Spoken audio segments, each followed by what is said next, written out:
جیسے ہم یوٹیوب پر، فیس بک پر یا دیگر سوشل میڈیاز پر اصلاحی ویڈیوز ڈالنے کے لیے سب سے پہلے اسکرپٹ لکھتے ہیں. اس کے بعد اس اسکرپٹ کو کرداروں میں ڈھالنے کے لیے پیسے خرچ کر کے کردار مارکیٹ سے حاصل کرتے ہیں، پھر انہیں اداکاری کروا کے اس کی ریکارڈنگ کرتے ہیں، اور اس کے بعد پھر ایڈیٹنگ کرتے ہیں، اور ایڈیٹنگ کرنے کے بعد پھر پورے SEO کے عمل سے گزرنے کے بعد اپلوڈنگ کرتے ہیں. کیا اتنی محنت کبھی ہم نے اپنے گھر میں موجود بچوں کی اصلاح کے لیے کی؟ ظاہر ہے اکثریت کا جواب اس میں مجھ سمیت نہ ہی ہے. تو جب ہمارا ویڈیو بنانے کا مقصد اصلاح نہیں ہے، اصلاح اس لیے نہیں کہ جو اپنے بچوں کی اصلاح نہ کر سکے وہ معاشرے کی اصلاح کا سوچ کیسے سکتا ہے.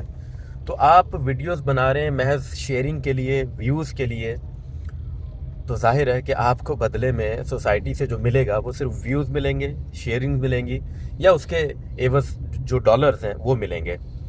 آپ اپنی ویڈیو سے کبھی بھی قطعی طور پر نیت ہی نہیں ہے تو معاشرے کی اصلاح نہیں کر پائیں گے. اگر آپ اصلاح چاہتے ہیں تو پھر یہ سوچنا بند کر دیں کہ آپ کی ویڈیو پر ویوز کتنے آئے ہیں، یا آپ کی لکھی گئی تحریر کو لوگوں نے پڑھا کتنا ہے، شیئر کتنا کیا ہے.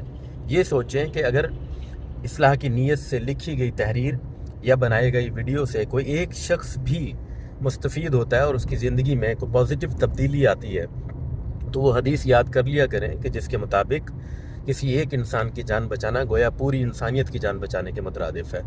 تو ویوز اور شیئرز کو ذرا سائڈ پر رکھ کر پریکٹیکلی یہ نیت کریں کہ ہم جو کہیں یا جو بولیں یا جو لکھیں اس سے معاشرے کی اصلاح ہو. والسلام.